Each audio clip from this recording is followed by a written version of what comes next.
and a very warm welcome to the Analyst dated 21st March 2026, brought to you by Vajiram and Ravi, wherein we'll be looking into the 7 set of current affairs issues which have featured in today's newspaper. The handout of this very discussion has been pinned in the comment section below for your future reference. Now, beginning with the analysis section, in the first topic, we'll try and understand that is India advancing towards a water stress situation? What are the factors responsible for the same? What all steps we have taken in this particular backdrop, and what needs to be done in order to avoid the situation of water crisis in India? Moving on to the second topic, herein we'll try and understand that why in the recent times we are witnessing various instances of food adulteration in India. What all steps we have taken in this particular backdrop, and what needs to be done in order to ensure that every citizen of India has access to safe quality food. Moving on to the prelim pointer segment, herein we'll be covering the 5 set of current affairs issues which are more relevant from the prelims perspective. So, we'll be doing the value addition which would be helping you in the upcoming prelims examination. So, stay tuned. So, now beginning with the first topic, which is dealing with the water challenge, which is quite stark when it comes to India. This particular topic we can associate with GS paper 3, that is pollution. Now, tomorrow we are going to celebrate the World Water Day. In this particular backdrop, an editorial has appeared in Indian Express which rightly points out that how when it comes to India, we are witnessing increasing pressure on this finite resource, that is water.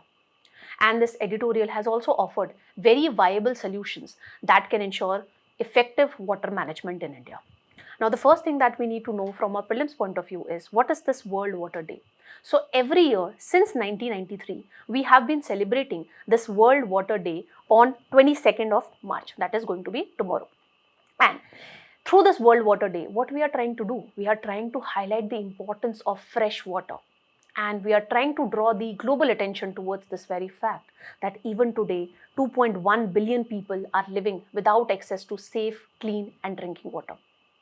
This is also trying to draw the attention of the world that how far we are able to meet the Sustainable Development Goal number 6, which talks about providing water and sanitation facility to all by 2030. Now, when it comes to deciding the theme of World Water Day, this is to be done by UN Water.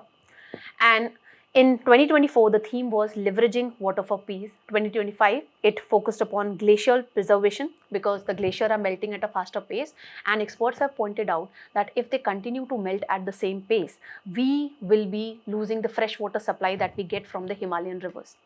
And this year theme is going to be water and gender. Why water and gender? Because if the water availability is going to go down in a particular locality, it is the women who have to travel long distances for fetching clean drinking water for her family. And you need to understand this particular fact that if she is spending this much of time when it comes to fetching clean drinking water, she'll not be able to utilize that same time for education, for building her career. That is why this year the focus has been on gender. Water and gender is the theme. Why we are discussing the theme? Because nowadays UPSC is focusing upon the theme. Okay, so please make note of this thing. Now, what we are focusing today is on water crisis. What is water crisis? If you go by the definition of World Bank, if in a particular country on an annual basis the per capita availability of water is less than 1000 cubic meter, then we can say that the particular country is witnessing water crisis. So when it comes to India, are we also advancing towards this grim situation of water crisis? Yes or no? Let's look into what the statistics have to say. First and foremost, you need to make note of this particular fact that India is bestowed with very limited freshwater resources. We have 18% of world's population, but we have merely 4% of freshwater resources. And per capita water availability has been continuously on a decline. Look at the figures. It has fallen from 1,816 cubic meters in 2001 to 1,486 cubic meter in 2021. And further, by 2050, experts are pointing that we might hit the threshold limit of 1,000 cubic meter as highlighted by World Bank. This is a situation of water crisis. When it comes to water stress, Niti Aayog has pointed out that we are already witnessing water stress, because if you go by the 2018 Niti Aayog's Composite Water Management Index, it has rightly pointed out that India is witnessing the worst water stress situation because 600 million people in India are facing high to extreme water stress. They don't have access to clean, safe and reliable drinking water. Now, what are the factors? Why we are saying that India is also advancing towards this water crisis situation? First, and the prominent factor is the climate change. The monsoon is becoming more and more variable. In very short span of time, we have more rainfall coming down and dry spells are increasing. If you go by today's editorial, it has pointed out that 11% of the tehsils in the Indo-Gangetic plain, they have witnessed decline in the rainfall during this June to July sowing window. And the article further points out that 80% of India's population is now living in the districts which are more vulnerable to hydrometeorological disaster, basically floods as well as droughts. And as the experts have pointed out, and the ISRO satellite data also confirms this fact, that glaciers are melting at a faster pace. And if this continue at the same pace, we will be missing on the fresh water supply from the Himalayan rivers, Indus, Brahmaputra, Ganga, etc. Then, article further points out that when it comes to India's water policy, you will see that we majorly focus upon the blue water. That is the water which is there in rivers, lakes and aquifers. But we don't pay the necessary attention on the green water. What is this green water? The water which is stored in the soils, agriculture soils, that help and provide the necessary nutrition to the plants. Now, when it comes to today's editorial, it points out that the healthy soil organic carbon that we have, it is the most cheapest and the most efficient way of water storage. But we are not focusing upon green water. And we don't pay attention to this particular fact that globally 60% of the rainfall is stored in soil as green water. So the article makes a very valid point that we need to focus upon green water. And what is happening when it comes to India? Because of the green revolution, because of moving in the direction of chemical intensive farming, we are losing this moisture memory of the soil because it is negatively impacting the soil organic carbon. Then when it comes to the farm sector, we know that we grow more water guzzling crops, that is sugarcane, rice. So that is why the water is used more when it comes to the agriculture sector. And this has been validated by the Ministry of Jal Shakti annual groundwater quality report of 2024, that 87% of the groundwater that is extracted is used in the agriculture sector and merely 11% is used by the households for domestic purposes. And because of growing more water guzzling crops like sugarcane and rice, what happens is the water use efficiency or the crop water productivity of India is far less if you compare it with China. It is 1/3 of what we have in case of China.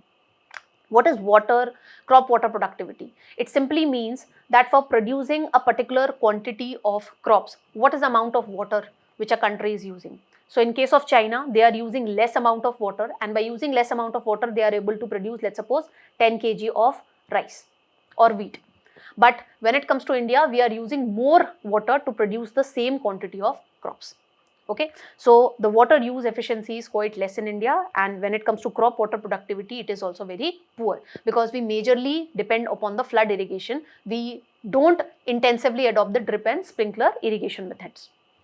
Then another problem is we pay less attention that how can we use the used water, because when it comes to India, we treat used water as a waste and not as a resource, and that is why the people as well as the government has limited focus on circular water economy. We don't pay attention to this particular fact that how we can reuse the used water again. So the article points out that merely 28% of the urban water, okay, which is used water, is getting treated, and reuse on this we have negligible focus. So we need to focus upon circular water economy as well. Then when you talk about cities in India, they are more concretized, and that is the reason the water is not able to percolate down, and groundwater recharge is not happening when it comes to cities, because cities in India are acting as concrete sinks rather than acting as sponges. We don't have wetlands, we don't have the river system which can help us to recharge the groundwater level. And when it comes to today's editorial, it rightly points out that if you look at the build-up area in the Indian cities, it has nearly increased by 1/3 since 2005. And this Concretization is also encroaching upon the water bodies. You take the example of Delhi, you take the example of Bengaluru also. The same story is there when it comes to Delhi and Bengaluru. And another problem is when it comes to urbanization, in urban areas you have concrete structures. So that is not allowing the water to percolate down to the groundwater. And in the urban areas you have higher demand of water also. This has been pointed out by Niti Aayog that the demand is way higher than the supply of water, especially in the urban areas. Another problem is the contamination of water resources, and this has been highlighted by the Niti Aayog Composite Water Management Index of 2018, that 70% of water is being contaminated when it comes to India. You take the example of the Bendalur Lake of Bangalore. Therein, 40% of cities' untreated sewage waste is flowing into this particular lake every single day. So not just, this is the scenario in India that we are not using the water resources judiciously. We are not focusing upon how we can reuse the used water. To add up to this particular problem, we are also contaminating the finite resources, water resources that we have in India. Now, let's have a look at what all steps we have taken in this particular regard. So to ensure adequate supply of safe, clean drinking water, especially in the rural areas, we have this Jal Jeevan mission, which has been further extended to 2028. Earlier, the target was that by 2024, we will ensure that household tap connection, functional tap connection is there in all the rural households by 2024. But we have come up with the second version of Jal Jeevan mission, and this program has been further extended till 2028. And when you talk about the 2.0 version of this particular mission, we have the Sujalam Bharat, wherein every village would be digitally mapping the complete drinking water supply system from the source to the tap in order to ensure that quality drinking water is being provided. Then we have the Atal Bhujal Yojana, which is being financed by World Bank, and herein we are focusing upon the attitudinal shift, as well as we are coming up with the community-led water budgeting, especially in the water stressed blocks. So every village would be drafting its own water security plan by using the real-time data, and under this what they'll be looking at what all water resources we have and how we can ensure judicious utilization of this finite resource that we have in place. Then in the urban areas, the union budget of 2025-26 has talked about coming up with a smart water grid, which would help us do real-time tracking of water quality as well as distribution in urban areas.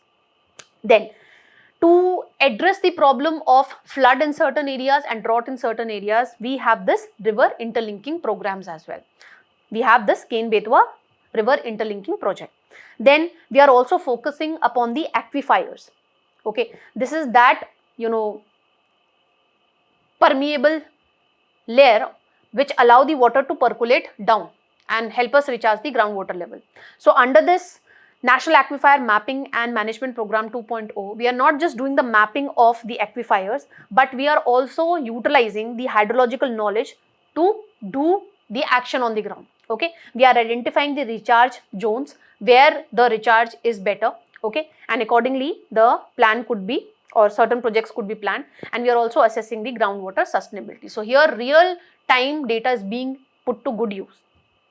Then to enhance the water use efficiency when it comes to the agriculture sector, we have per drop more crop scheme, wherein the government is incentivizing the farmers that they adopt the drip and sprinkler irrigation systems. Now, having understood what all steps we have taken, what more needs to be done so that we can ensure judicious utilization of this finite resource? First and foremost, we need to focus upon the green water. We need to focus upon the healthy soil organic carbon, which is the cheapest and the most effective way to store the water. So for this, we need to come up with a national green water mission. And when it comes to agriculture sector, we need to make a transition towards regenerative practices, that is mulching, no-till farming, cover cropping, so that we can reduce the water loss from the soils and the crops.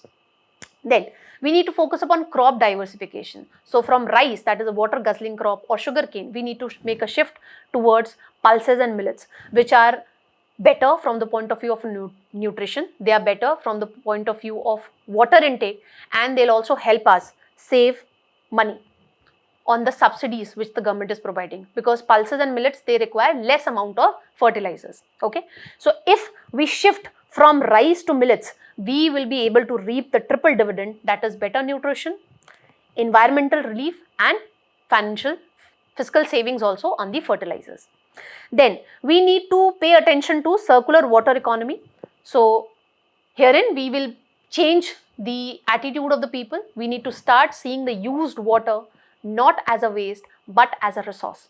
Okay, so for this we need to come up with a mission, and under this we need to come up with city specific reuse targets, and we need to bring a shift in the mindset. We need to tell the people that how they can use the water that they have used in the kitchen for cleaning purposes, for washing purposes. They can use that particular water for gardening or for cleaning their cars and all. Okay, so that attitudinal shift is required. We can also put the used water from the household to industrial use also. Okay, so we need to focus upon this reuse thing. And when it comes to cities, we need to plan them in such a manner that they don't act as concrete sinks, rather they act as sponges which can absorb the rainwater which is coming and help in recharging the groundwater level. So we need to come up with blue-green infrastructure. Basically, we need to plan them in a way that we don't encroach upon the wetlands, urban forest and permeable surfaces which allow the water to percolate down. Then we need to bring reform in the water governance also. In this respect, the municipal corporations, when they are providing the water supply, the tariff that they are charging is quite less. Okay, so the tariff is not equal to the cost of delivery. So when it comes to reforming the water governance, we need to make sure that the tariff is equal to the cost, and this should be for the people who have the ability to pay that tariff. When it comes to the poor segment of the Indian population, they need to be provided with subsidies, because they are the one who end up paying more price to get safe drinking water from unregulated tankers, because the unregulated tankers charge a exorbitant price from them. Okay, so when it comes to the poor segment, they need to be provided with subsidies, and the well-off segment, they should be incentivized that they pay. Okay, the tariff which is equal to the cost of delivery. Then we should leverage the digital public infrastructure that we have, and we need to move in the direction of real time water accounting and water budgeting, and it should be done in a participatory manner so that everything is transparent. And when you make people aware that, see, this is the water that you have, then only you will be able to bring that attitudinal shift. Okay, so that is something that we need to focus upon. And you can also, put some good case studies which we have from India itself. So first case study is from Jaipur, Rajasthan, Laporia, wherein they went with this chauka system. What is chauka system? As you can see in this image, it is basically a series of shallow rectangular pits which would help them to save the rainwater. Rather than rainwater allowing the soil erosion, that rainwater would be stored in these shallow rectangular pits, that is chauka, and it would help them to recharge the groundwater level also. Then another example that you have from is Kerala. Okay, therein they have Urja Nirmala Harita. Basically, they are focusing upon rainwater harvesting. And one great example we have from the state of Bihar, that is Sitamarhi district, wherein they have come up with the soak pit revolution. What is the soak pit revolution? So we are channelizing the grey water, which is basically the used water, from the hand pumps which are near the schools in a scientifically designed pit, and this would be acting as an artificial recharge structure.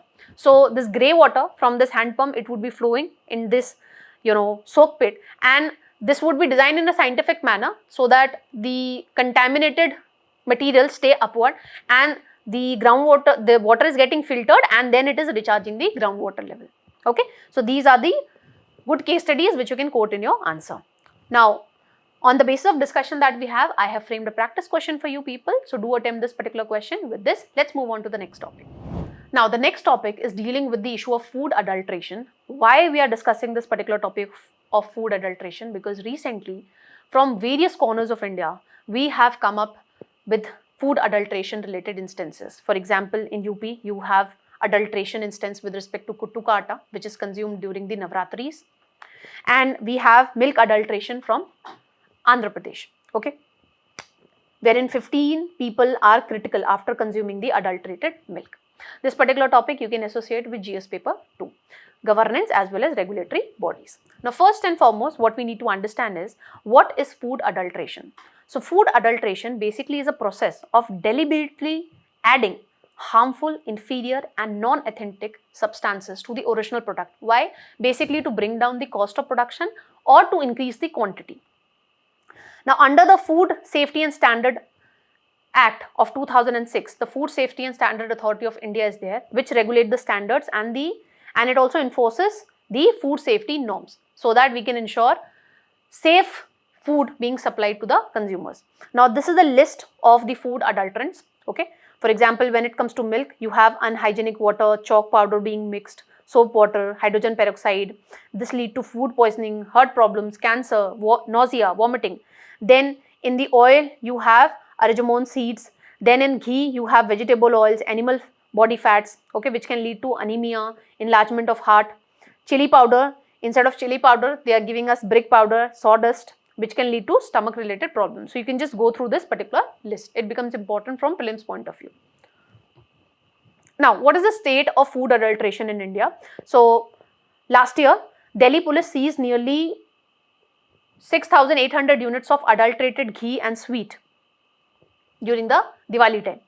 Spice contamination is something which is normal because we have faced backlash at the international level also. Various European Union nation, USA and Singapore, they have rejected the spices that we used to export to them because they have highlighted that there is presence of this ethylene oxide in the spices, especially the MDH and Everest spices, which we commonly use in Indian houses. They have rejected this.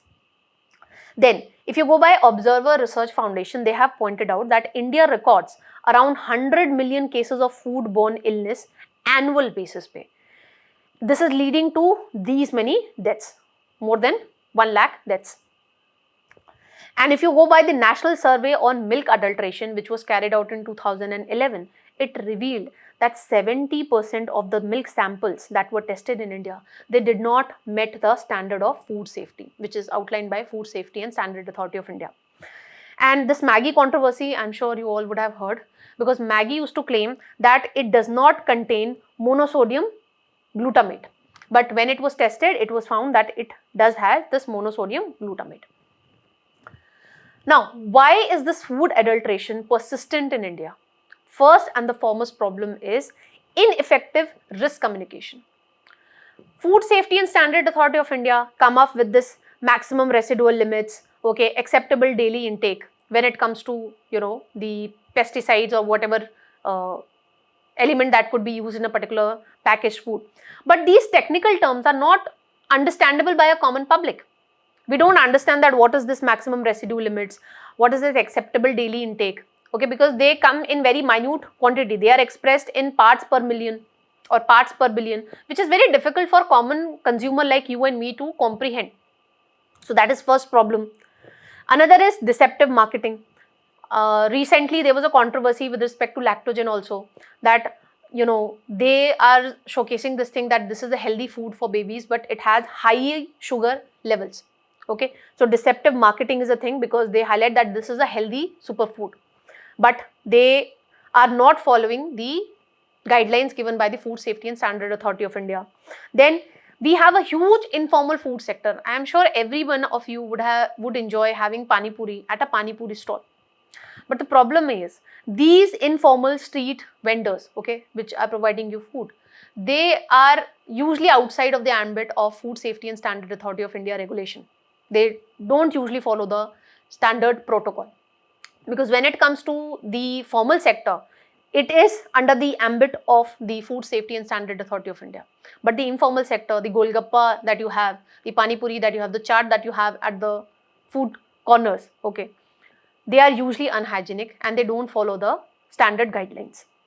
They are the ones, especially the one who are selling samosas and pakoras, you will see that they continuously reuse the cooking oil, which increases the level of harmful trans fats in that particular oil, and it diminishes the nutritional value of that particular oil. What usually happens is the bigger restaurants, once they have used the oil, that is supplied to the smaller street vendors. Okay, and that's how the supply continues.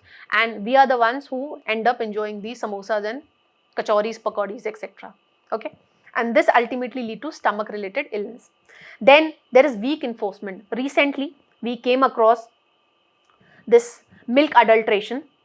Milk was contaminated with ethylene glycol in the state of Andhra Pradesh, and you will be astonished to know this, that the milk vendor which was providing this contaminated milk was working without a license for around 11 years.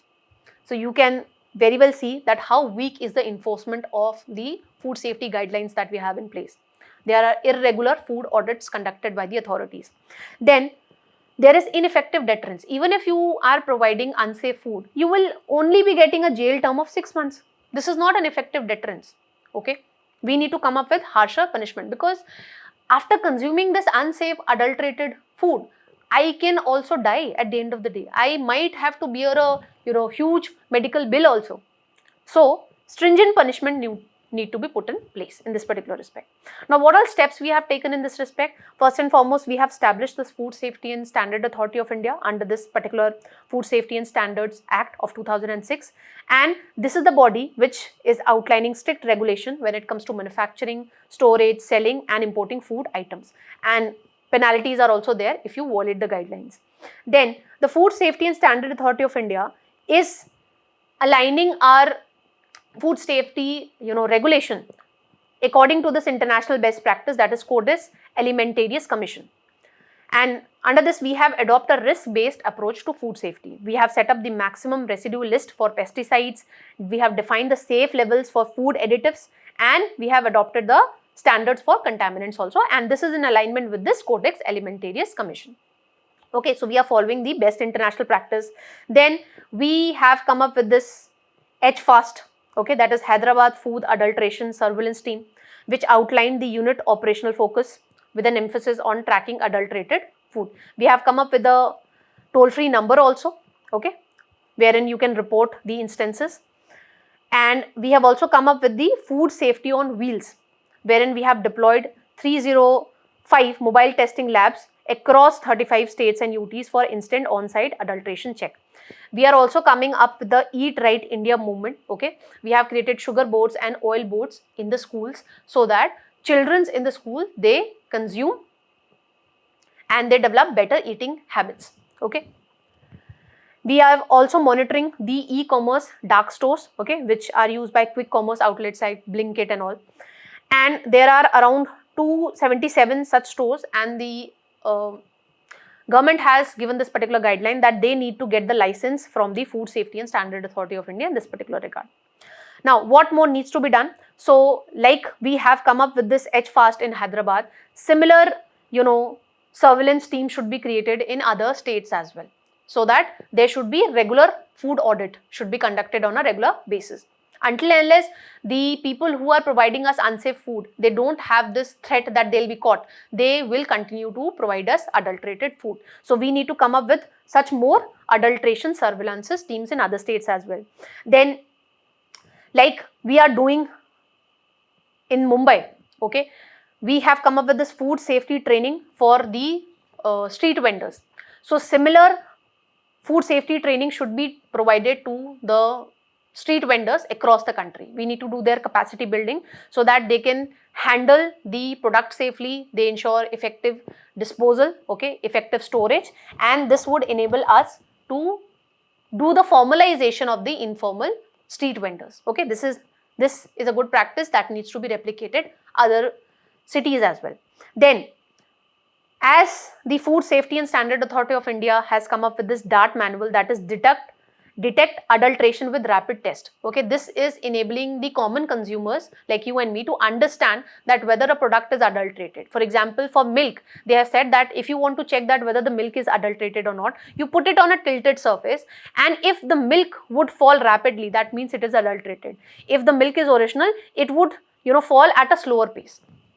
Okay, so like this, how we can check that whether a food item is adulterated or not? For this, the Food Safety and Standard Authority of India has come up with this DART manual. This needs to be spread among the consumers, okay, so that they are also able to understand the technical terms, and they can, through simple methods, they can understand that whether a food item is adulterated or not. Okay, we need to increase awareness in this particular respect. Then we need to streamline the supply chain. For example, we have this reuse cooking oil scheme that needs to be promoted so that we prevent the continuous reuse of frying oil. Okay, rather this should be used for creating aviation fuels. Okay, Then we need to subsidize the testing kits, especially for the small dairy farmers, because right now why they are not able to provide quality milk, because they lack the testing kits. So we need to subsidize the testing kits so that they can do the testing at a smaller level and then they can provide us safe milk products. Then we also need to come up with a safe harbor provision.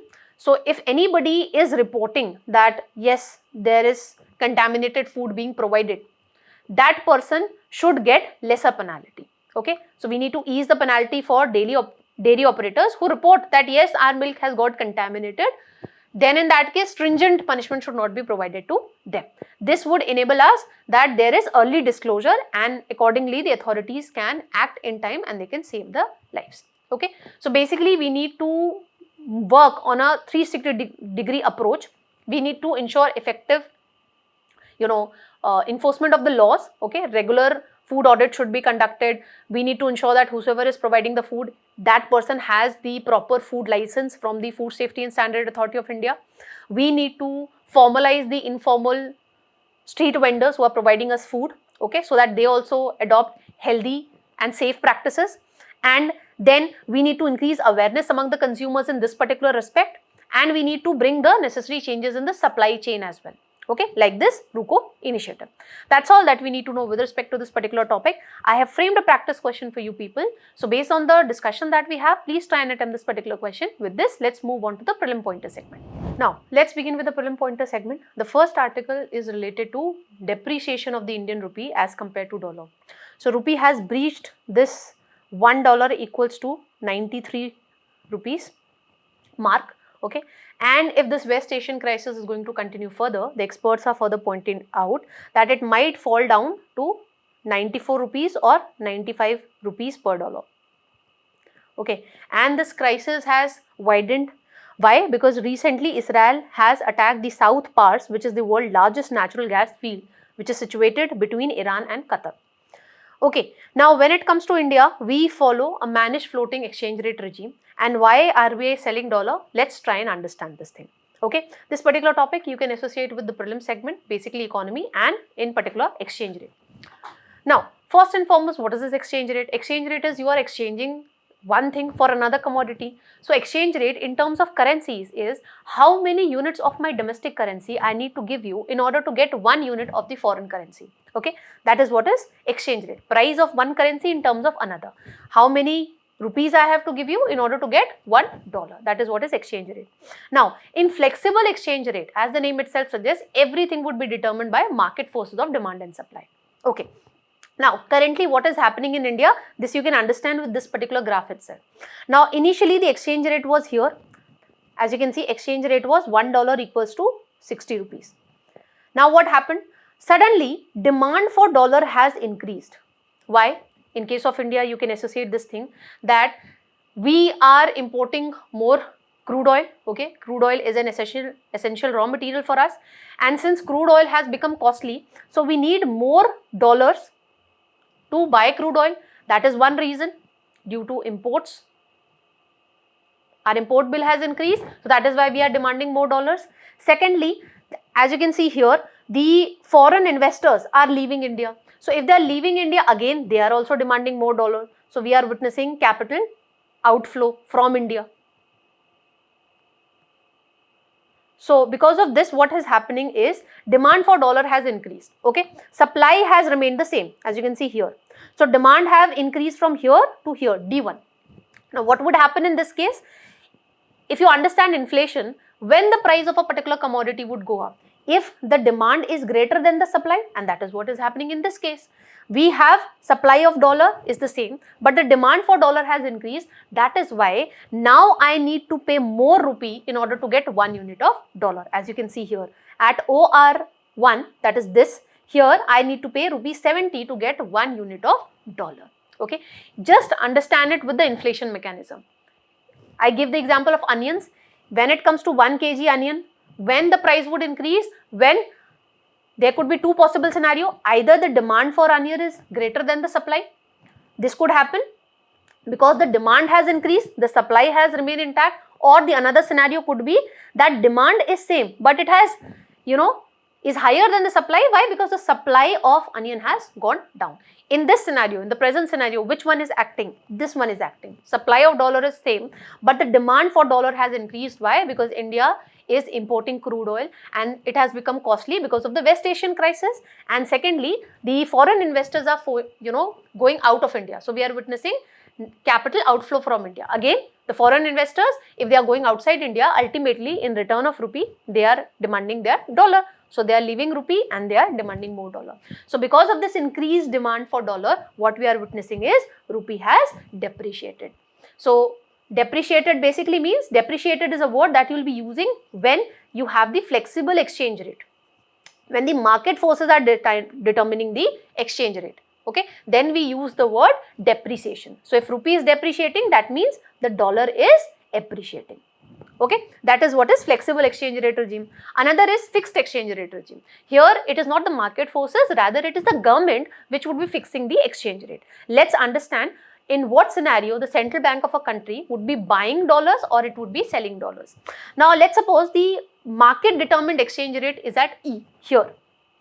Now the government wants to bring the exchange rate to E1, this particular point.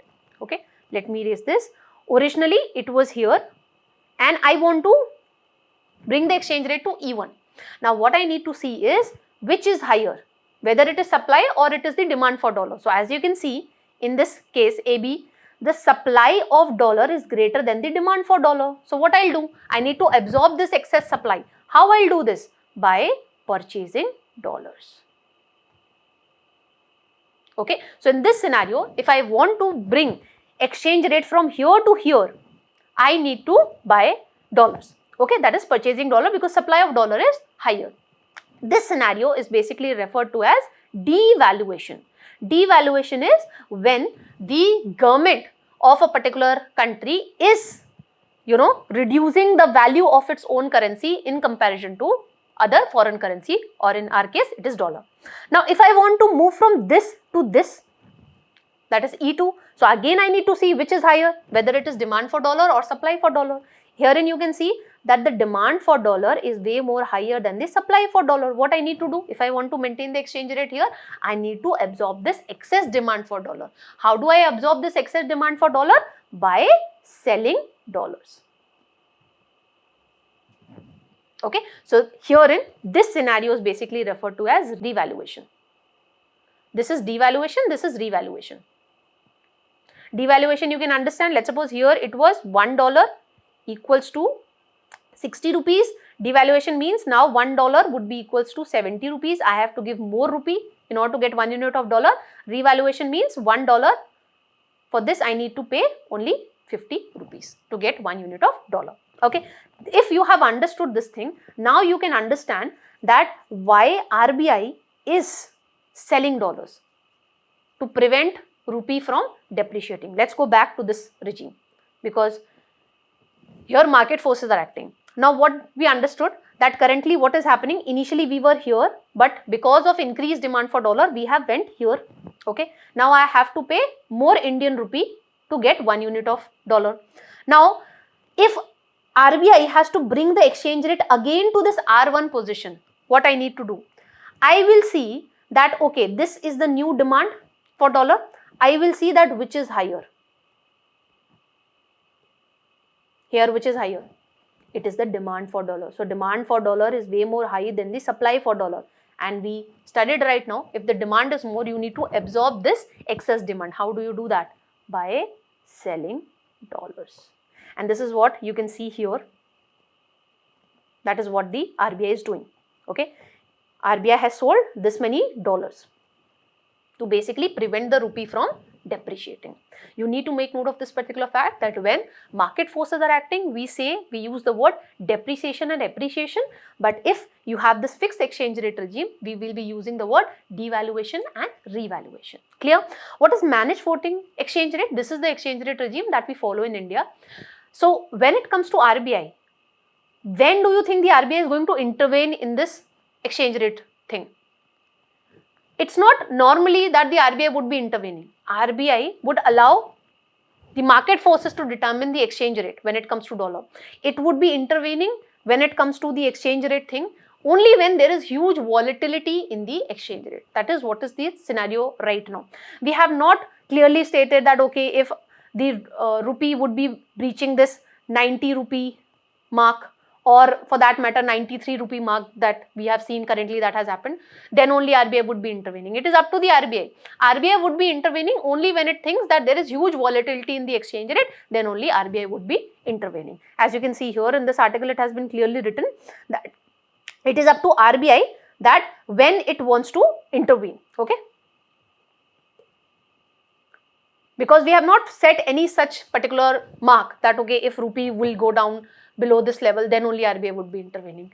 Majority of the time, it is the market forces which would determine the exchange rate. Only when there is huge volatility, central bank would be intervening in this particular aspect. That's all that we need to know with respect to this particular topic. Let's move on to the next one. Now, because RBI has intervened to prevent the depreciation of Indian rupee, what we are witnessing is huge liquidity deficit in the Indian economy, and that is why RBI has carried out the 3-day variable rate repo auction. This again is related to your economy segment and money in banking, to be precise.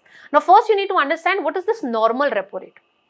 Normal repo rate. So here why we are saying repo, because if this commercial bank needs short-term liquidity for 7 days or for 14 days, it would go to RBI. RBI would say, okay, I am giving you this liquidity.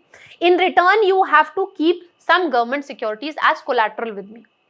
And when this bank would be keeping this government security as a collateral, it would be signing an agreement with RBI that after 14 days or after 7 days, once I return you this particular money plus the repo rate, fixed repo rate that you have charged, I will be again buying this government security that I have pledged, okay, to get this liquidity support. So since there is a repurchase agreement signed between the bank and the RBI, that is why the name is repo.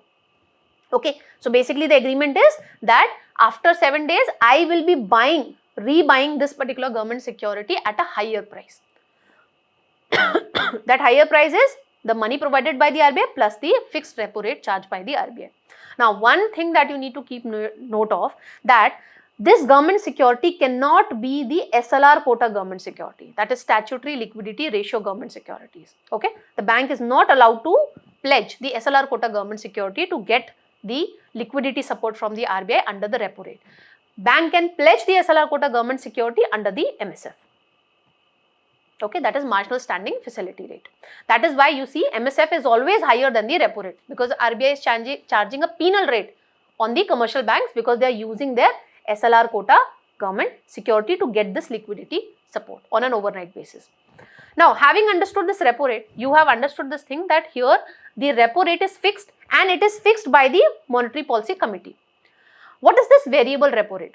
Now, as I told you, right now rupee is depreciating. So, RBI is intervening to prevent the rupee from depreciating. So, for that we have studied right now that what RBI is doing, it is selling dollars. So, if it is selling dollar, it must be buying something now. So, it is buying Indian rupee, and that is why the supply of rupee has reduced in the Indian banking sector. This is one reason.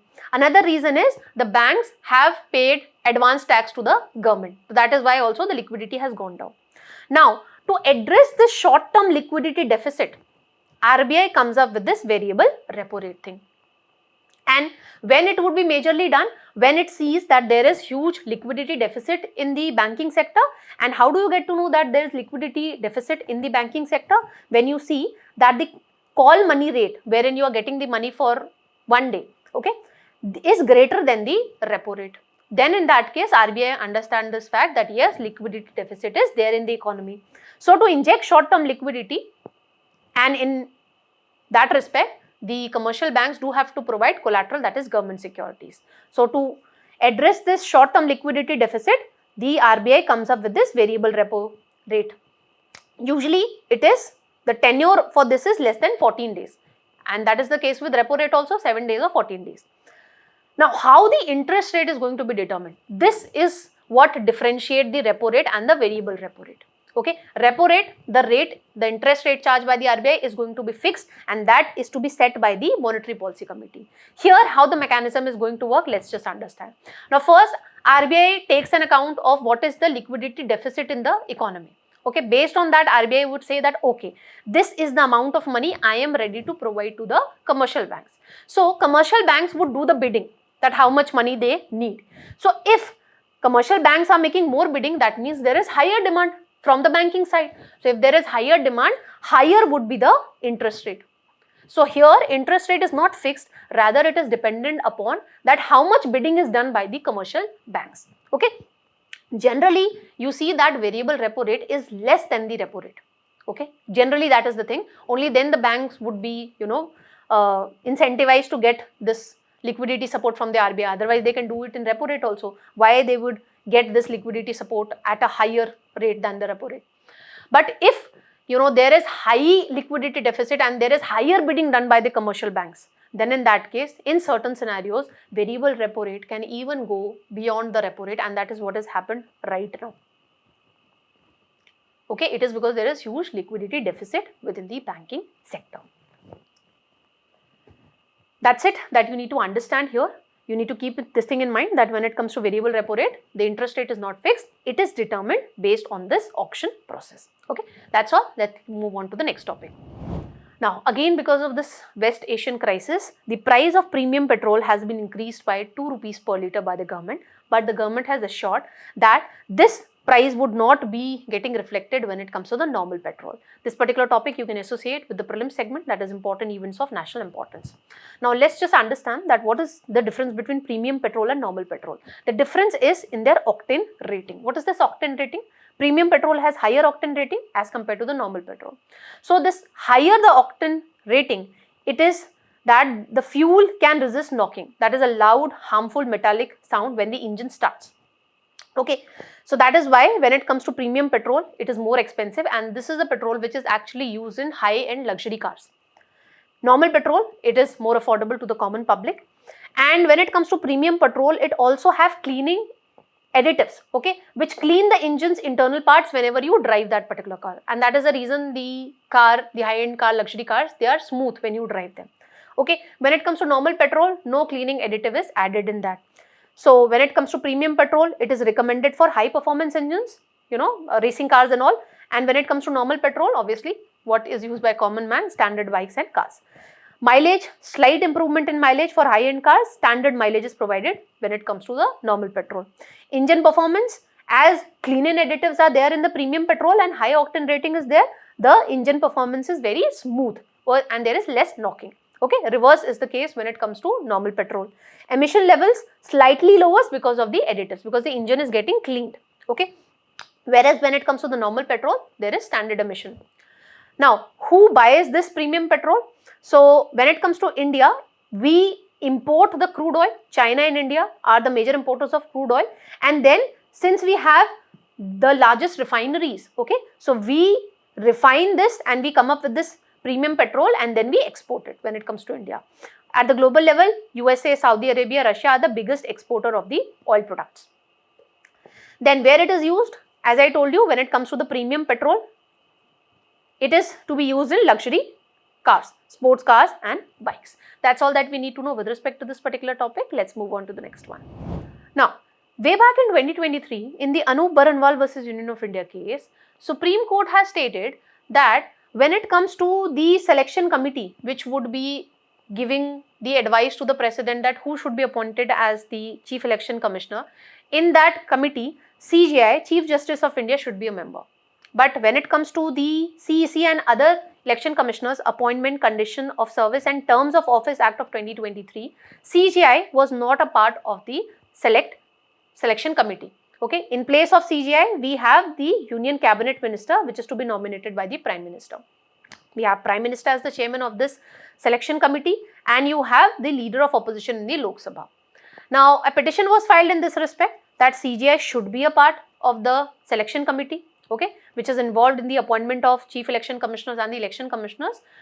But in this respect, the current CJI, that is Mr. Surya Kant, has expressed his reluctance to continue with the hearing when it comes to this particular case, because he is of this opinion that if we continue with this particular case, this might lead to a potential conflict of interest. This particular topic you can associate with the prelims segment of polity, especially the constitutional bodies. Now, what becomes important from my exam point of view is what are the key provisions of this particular act. So, first is the qualification. So, the act clearly states that when it comes to both CEC and EC, they need to be a person who have held the post equivalent to secretary to the government of India, and they need to possess integrity and experience when it comes to managing and conducting the elections. When you talk about the search committee, okay, it would not be select committee, this would be search committee. It would be headed by Union Minister of Law and Justice, and it includes 2 other members who would be having a rank of secretary to government of India. Functions, they have to create a list of 5 candidates which would be further looked into by the selection committee. Now, selection committee would be having Prime Minister of India as the chairperson, Leader of Opposition in the Lok Sabha as the member, and Union Cabinet Minister who would be nominated by the PM. Anup Baranwal case stated that CGI should also be a member, but this act has removed CGI as a member of the select committee. What would be the function of this select committee? To basically recommend the eligible candidates to the president who would be further appointed as CEC or ECs.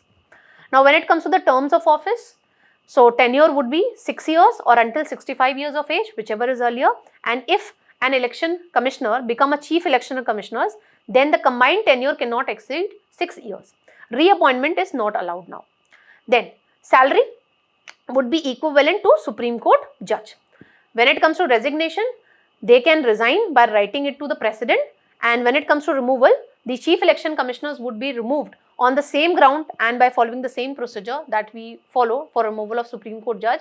You need to let me know in the chat, that comment section, that what are the grounds on which a Supreme Court judge can be removed and what is the process, what kind of majority you need.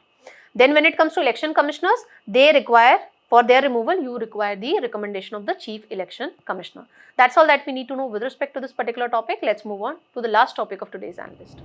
The Standing Committee of Parliament on the Commerce have suggested that more funds should be provided to Agriculture and Processed Food Products Export Development Authority, that is APEDA. Why? So that it can help the farmers and the exporter meets the international export standards, because nowadays countries are becoming stringent when it comes to the export standards, okay, and they are also going for traceability systems. So that the APEDA could help the farmers and the exporters in this respect, so that they can meet the international stringent standards that are there in place, we need to provide more budgetary support to this particular entity. This particular topic you can associate again with the polity segment, especially the statutory bodies. Now, when it comes to this APEDA, it is a statutory body which is functioning under Ministry of Commerce and Industry. It has been established by an act, that is Agriculture and Processed Food Products Export Development Authority Act of 1985. It is the apex body for agriculture export promotion in India, and objective is basically to ensure that the exporters are able to meet the international exporting standards, okay, to promote the export of scheduled products. What are scheduled products? These are basically the products which are specified under the APEDA Act, and that is why they are called scheduled products. And in this respect, APEDA would be providing the necessary support to the exporters. And whosoever is exporting the scheduled products, they need to register themselves with the APEDA so that they can get the necessary support from this particular entity. Okay, scheduled products basically includes fruits, vegetables, meat, dairy products, etc. And financial assistance, information, guidelines, all the necessary support would be provided by this particular entity to the exporters. In addition to this particular function, this entity is also given with this responsibility of monitoring the sugar imports in India, and it also serves as the secretariat to the National Accreditation Board. It also plays a crucial role when it comes to accreditation of the certification bodies for the National Program for Organic Production also. So, organic products for export are to be certified only if produced, processed and packed as per the standards which are laid down in the document which is under this National Program for Organic Production. These are the summary of the functions: setting the standards, registration of exporters who are exporting the scheduled products, improving the packaging and the marketing, carrying out inspection, that whether they are able to meet the quality of the products, the quality, the standards which are put in place by the other countries. It would be providing training to the exporters so that they are easily able to meet the international stringent standards. It would be undertaking survey and feasibility studies, that how we can further improve the quality of the product and enhance the export potential. It would be collecting the statistics, okay, from the owners of factories or establishment, and it would be also coming up with the data fact also, that how much of the exports we are doing when it comes to the scheduled products. It is headed by a chairman who is appointed by the central government, and it has its headquarters in New Delhi. That's all that we need to know in today's analyst. Quiz would be coming right up next. So don't forget to practice the quiz and check your knowledge, how far you were able to grasp with the help of this particular session. Till then, keep smiling, keep learning. Have a great day, all of you.